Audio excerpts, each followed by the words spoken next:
Shalom Bapak Ibu Saudara, senang sekali berjumpa lagi dengan saya Beni Siawarjaya.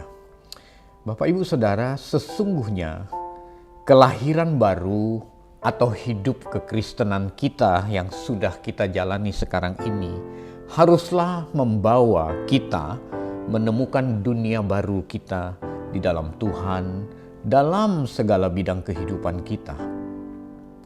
Dunia baru yang saya maksud adalah harus ada perbedaan sebelum kita Kristen dan sesudah kita meresponi karya keselamatan yang Tuhan Yesus kerjakan di atas kayu salib. Sama dengan begini Bapak Ibu, lepas dari perbudakan kuasa gelap, lepas dari perbudakan kuasa iblis, kita masuk dalam perbudakannya Tuhan yang benar. Lepas dari menjadi hamba kuasa gelap, sekarang kita dikembalikan kepada hakikat kita yang semula, yaitu menjadi hambanya Allah. Itulah sebabnya saya katakan tadi harus menemukan dunia baru kita dalam berbagai bidang kehidupan kita. Menjadi hambanya Allah berarti memberi diri diperbudak atau diperhamba oleh Allah seperti yang dilakukan oleh Tuhan Yesus ketika ia menjadi manusia 2000 tahun yang lalu. Itulah sebabnya hidup kekristenan kita semakin hari harus bertumbuh menjadi serupa atau seperti Kristus. Tentu dalam hal ini menjadi seperti Kristus menjadi hamba yang benar. Nah, mari kita buka Roma 1 ayat 1. Di dalam Roma 1 ayat 1, salam pembuka dari seorang rasul besar Paulus, dia berkata, "Dari Paulus, hamba Kristus Yesus, yang dipanggil menjadi rasul dan dikuduskan untuk memberitakan Injil Allah." Dari Paulus, hamba Kristus Yesus. Paulus melihat, Paulus mendengar, Paulus membaca, Paulus mendengar cerita tentang Kristus yang selama ada di dunia ini, di bumi ini, dia menjadi hamba bagi Allah. Maka tidak segan-segan Paulus berkata, hamba Kristus Yesus. Paulus memberi dirinya menjadi hamba Kristus Yesus. Maka Paulus menemukan dunia barunya. Sebelumnya dia adalah hamba bagi kekaisaran Roma. Sekarang dia menjadi hamba Kristus Yesus oleh karena pengenalannya akan kebenaran. Hidup kita juga harus demikian Bapak Ibu. Hidup kita juga harus menjadi seperti Kristus. Dalam konteks ini menjadi hamba seperti Kristus menghamba kepada Bapa di surga 2000 tahun yang lalu. Bapak Ibu Saudara, Tuhan Yesus menjadi prototipe hamba yang sebenarnya dia adalah pemimpin besar. Tuhan Yesus adalah Tuhan. Dia Tuhan berkenan jadi manusia dan dia berkenan disebut sebagai hamba. Tetapi dia justru memberi teladan kepada kita menjadi hamba yang berkenan kepada Allah Bapa. Dalam hal ini Yesus memberikan teladan sebagai pemimpin yang menghamba. Ingat, dia adalah pemimpin terbesar yang pernah ada di atas muka bumi ini. Tetapi dia menjadi pemimpin yang menghamba. Nah, setiap individu, setiap kita yang meresponi karya keselamatan Kristus di atas kayu salib, atau setiap orang percaya, kita atau setiap para praktisi dalam organisasi rohani, gereja harus mengakui bahwa Alkitab adalah firman Allah yang memiliki wibawa ilahi. Maka kita harus menjadikan Tuhan Yesus sebagai teladan, menjadikan Tuhan Yesus sebagai acuan, menjadikan Tuhan Yesus sebagai prototipe hamba yang berkenan di hadapan Allah.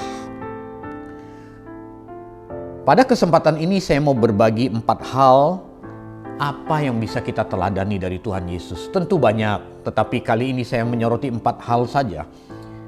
Apa yang bisa kita teladani dari seorang Tuhan Yesus yang menjadi hamba yang berkenan bagi Allah?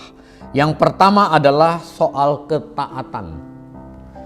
Dalam konsep menjadi hamba, hal yang sangat penting untuk dipahami adalah kepemimpinan yang menghamba. Kepemimpinan yang menghamba bukan bicara soal teknis, bukan bicara soal gaya memimpin, bukan bicara soal demonstrasi keterampilan. Namun kepemimpinan menghamba dalam hal ini sering disebut servant leadership adalah manifestasi spirit manifestasi spirit apa? Ya spirit Tuhan Yesus, karena Tuhan Yesus pemimpin yang menghamba. Jelas di sini yang dimaksud dengan manifestasi spirit adalah manifestasi dari spiritnya Tuhan Yesus. Maka idealnya seorang hamba haruslah meneladani Tuhan Yesus sebagai teladan yang utama. Tentu ada teladan tokoh-tokoh iman yang lain. Tetapi seorang pemimpin Kristen, dia mutlak harus meneladani Tuhan Yesus sebagai teladan yang utama. Sehingga dalam memimpin sebuah organisasi rohani, katakanlah gereja atau yayasan dan lain sebagainya, spirit yang dimiliki adalah spirit Kristus. Bukan hebatnya berteknik. Walaupun teknik itu perlu dalam memimpin, tetapi spirit utama yang harus dimiliki adalah spiritnya Kristus. Karena kita meneladani kepemimpinan menghamba yang diperagakan oleh Kristus 2000 tahun yang lalu. Seorang hamba adalah hamba yang memimpin organisasinya secara progresif dan bertumbuh dari hari ke hari mengikuti kegerakan Roh Kudus. Maka penting bagi seorang hamba untuk selalu memiliki hubungan yang harmonis dengan Tuhan lewat doa dan lewat kehidupan yang kudus. Tanpa melalui doa dan kehidupan yang kudus, tidak mungkin orang bisa taat pada kehendak Allah. Hal yang mutlak harus dimiliki oleh seorang hamba adalah rela atau berani meninggalkan zona nyamannya demi organisasi atau orang-orang yang dipimpinnya. Yesus telah meninggalkan zona nyamannya. Yesus meninggalkan kenyamanannya di surga bersama Bapa demi sebuah tugas penyelamatan manusia di atas muka bumi ini. Bahkan ia rela disamakan dengan manusia. Demi sebuah ketaatan, Yesus meninggalkan zona nyamannya. Yesus memperagakan bahwa dirinya selalu taat pada kehendak Bapanya. Apapun yang akan ia lakukan, ia selalu mentaati kehendak Bapanya. Bapak, Ibu, Saudara, sebagai pemimpin rohani, sebagai hamba-hamba Allah, kita mutlak harus memiliki ketaatan, total submission kepada kehendak Allah. Tunduk kepada otoritas. Hal yang kedua yang bisa kita teladani dari apa yang telah diperagakan Tuhan Yesus selama ia menjadi manusia, dia menjadi hamba yang berkenan di atas muka bumi ini adalah Tuhan Yesus selalu melibatkan Allah Bapa dalam mengambil keputusan. Dia adalah Tuhan, dia bisa mengambil keputusan sendiri, tetapi dia selalu melibatkan Allah Bapa dalam mengambil sebuah keputusan. Sebelum ia mengambil keputusan, ia berdoa kepada Allah Bapa agar keputusannya sesuai dengan kehendak Bapa. Ini menarik, ini sebuah teladan yang mutlak harus dicontoh oleh pemimpin-pemimpin rohani dewasa ini. Di dalam Lukas 6 ayat 12, sebelum dia mau memilih 12 orang muridnya, dia berdoa, dia memohon petunjuk dari Bapa. Dan Injil Lukas 6 ayat 12 berkata, dia berdoa semalam-malaman. Jadi dia bukan sekedar hanya berdoa kasih tahu Bapa. Kalau kita punya proyek sekarang, rata-rata pemimpin hari ini kalau punya proyek apapun, berdoa merasa sudah melibatkan Tuhan. Berdoa secara singkat itu cuma mengasih tahu Tuhan. Berdoa itu harusnya mencari perkenanan Tuhan.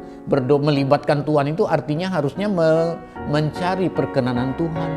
Bukan hanya sekedar kasih tahu Tuhan lewat doa. Tuhan Yesus memperagakan dia berdoa. Cari nama 12 murid saja berdoa sampai semalam-malaman. Dia mencari perkenanan Tuhan, jangan sampai dia salah melangkah. Bapak, Ibu, Saudara, hal ini dibutuhkan agar seorang pemimpin atau seorang hamba tidak bertindak di luar kehendak Tuhan, apalagi bertindak secara arogan. Sering seseorang hamba Tuhan merasa sudah berada dalam kehendak Tuhan hanya karena merasa sudah berdoa. Padahal berdoa itu bukanlah sekedar ngasih tahu Tuhan. Berdoa itu harusnya kita mencari kehendak Tuhan. Tuhan, ada hal ini aku mencari kehendak-Mu Tuhan. Boleh atau tidak? Itu sebenarnya mencari perkenanan Tuhan tuh lewat doa tuh begitu Bapak Ibu. Bukan hanya sekedar kasih tahu Tuhan. Lalu sering pula orang mengambil sebuah patokan, kalau ini berhasil berjalan mulus, kalau ini murah, kalau ini gratis, ini berarti dari Tuhan nih. Kalau ini banyak masalah, kalau ini tidak sesuai dengan harapan, ini berarti bukan kehendak Tuhan. Bapak Ibu, saya mau kasih tahu ya, Tuhan kita itu Tuhan yang maha besar, yang tak terbatas. Kalau kita bisa menebak Tuhan ini kehendak Tuhan atau bukan kehendak Tuhan dari hasilnya, terlalu kecil kita menakar Tuhan. Mungkin saja Anda mengalami sesuatu kesulitan yang dalam hati kecil Anda berkata, jangan-jangan ini bukan kehendak Tuhan, tapi coba jalani terus. Jangan-jangan memang Tuhan berkehendak, karena Tuhan adalah Tuhan yang berproses. Seringkali kita ngukur kehendak Tuhan, oh kalau berhasil kehendak Tuhan, kalau gagal bukan. Kalau gampang, kalau ternyata banyak orang yang bantu, ini kehendak Tuhan. Kalau sulit, ternyata bukan.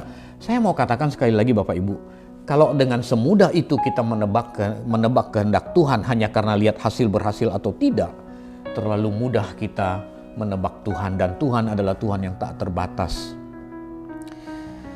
Teladan yang diberikan oleh Tuhan Yesus ini sangat membutuhkan kepekaan dari seseorang hamba akan suara Tuhan. Hamba Tuhan yang tidak peka atau yang kurang peka tidak mungkin bisa mencontoh teladan Tuhan Yesus yang satu ini, melibatkan Tuhan. Padahal bagi seorang hamba, dia mutlak harus dapat mendengar-dengaran dengan Tuhan. Dia mutlak harus bisa peka mendengar tuntunan Tuhan. Ingat, saya katakan sekali lagi, kehendak Tuhan itu bukan berarti segala sesuatu yang kita jalanin mulus, gampang itu kehendak Tuhan, lalu kalau susah itu bukan kehendak Tuhan. Belum tentu Bapak Ibu Saudara. Teladan hamba yang diperagakan oleh Tuhan Yesus yang lain adalah, yang ketiga adalah dia melakukan pekerjaan apa saja. Tuhan Yesus itu seorang pembicara besar, dia seorang pengkhotbah hebat. Tuhan Yesus tidak pilih-pilih jenis pekerjaan. Alkitab mencatat Tuhan Yesus bersama-sama muridnya melakukan pekerjaan nelayan juga mau, tangkap ikan juga iya, membantu orang tuanya sebagai tukang kayu juga iya, jadi dokter juga iya, menyembuhkan banyak orang juga iya. Dan dia bahkan pernah mengambil bagian menjadi seorang budak, seorang hamba. Sebuah pekerjaan yang sangat rendah, yang dipandang rendah waktu itu. Dia bersedia mencuci kaki murid-muridnya. Dalam tradisi orang Yahudi, di rumah-rumah orang Yahudi, di depan pintu rumah itu biasanya ada tempayan yang isinya air.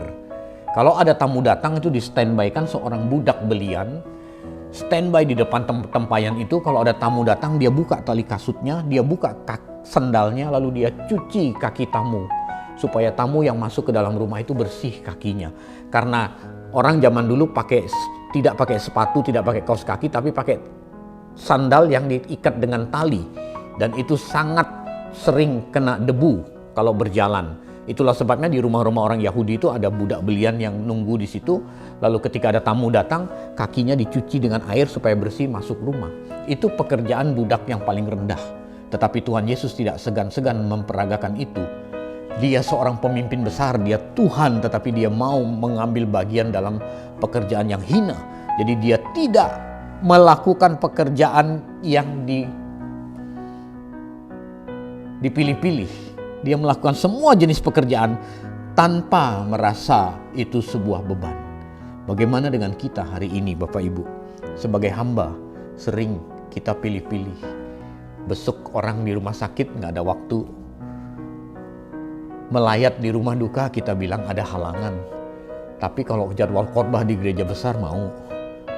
Bahkan udah punya jadwal hari yang sama di gereja kecil pun digeser supaya tetap ambil yang jadwal khotbah di gereja besar.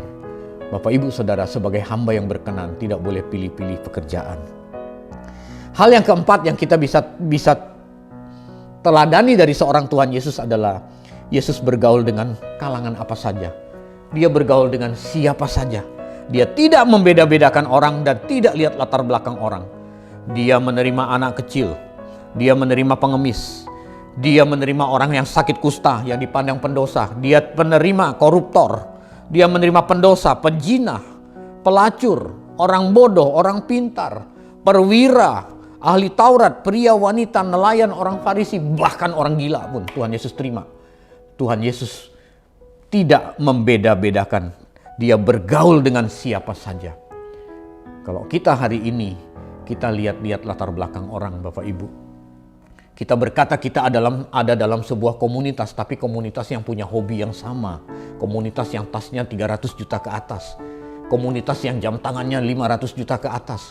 Komunitas yang punya hobi yang sama, motor gede dan lain sebagainya. Tuhan Yesus tidak pilih-pilih orang. Dia tidak memandang orang dari latar belakangnya. Karena Tuhan Yesus tahu setiap jiwa berharga di mata Allah. Dan setiap manusia ada gambar diri Allah di dalam diri manusia itu. Keberhargaan manusia bukan karena hobi, bukan karena kesamaan hobi, tetapi karena ada gambar diri Allah di situ. Jadilah pemimpin yang menghamba, Bapak Ibu Saudara. Jadilah pemimpin rohani di gereja kita yang tidak membeda-bedakan siapapun. Alkitab mencatat ketika melihat atau berhadapan dengan orang-orang yang saya sebut tadi, orang kecil, orang lemah, orang susah, orang berdosa, maka Alkitab, Injil yang saya baca mencatat, maka tergeraklah hati Tuhan Yesus oleh belas kasih. Belas kasih itulah yang harus kita miliki, sehingga kita memandang orang itu, kita tidak memandang latar belakangnya. Kita memandang orang itu semua orang berharga di mata Tuhan karena ada gambar diri Allah. Setidaknya 4 karakter hamba: taat, melibatkan Tuhan, melakukan pekerjaan apa saja, dan menerima orang apa adanya, mutlak harus kita miliki sebagai hamba Tuhan. Kalau kita mau berkata bahwa kita serupa dengan Kristus, semakin hari semakin serupa dengan Kristus, tentu dalam segala hal kita harus serupa dengan Kristus. Nah, kali ini saya mengangkat satu hal saja. Sebagai hamba, kita harus serupa dengan Kristus dalam hal hamba. Kita harus bersedia taat kepada Tuhan dalam segala kondisi. Kita harus melibatkan Tuhan dalam situasi apapun. Kita harus berani bekerja, melakukan pekerjaan apa saja kalau Tuhan perintahkan. Dan kita harus menerima semua orang tanpa kita memandang latar belakangnya. Inilah dunia baru yang saya maksud. Bahwa ketika kita dilahirkan kembali, kita dilahirkan baru, kita menjadi Kristen, kita harus punya dunia baru, menjadi seorang hamba yang berkenan. Kalau 4 hal ini kita belum jalankan, Bapak Ibu Saudara, kita masih pilih-pilih orang, kita masih pilih-pilih pekerjaan, kita kadang taat, kita kadang tidak, lalu kita sering tidak melibatkan Tuhan dalam semua rencana hidup kita, maka saya sebagai hamba Allah mengatakan, kalau kita mau mengatakan diri kita serupa dengan Kristus, kita harus meneladani apa yang Tuhan Yesus telah lakukan dalam 4 hal ini. Demikian firman Tuhan pada kali ini. Sampai ketemu di lain kesempatan. Tuhan Yesus memberkati.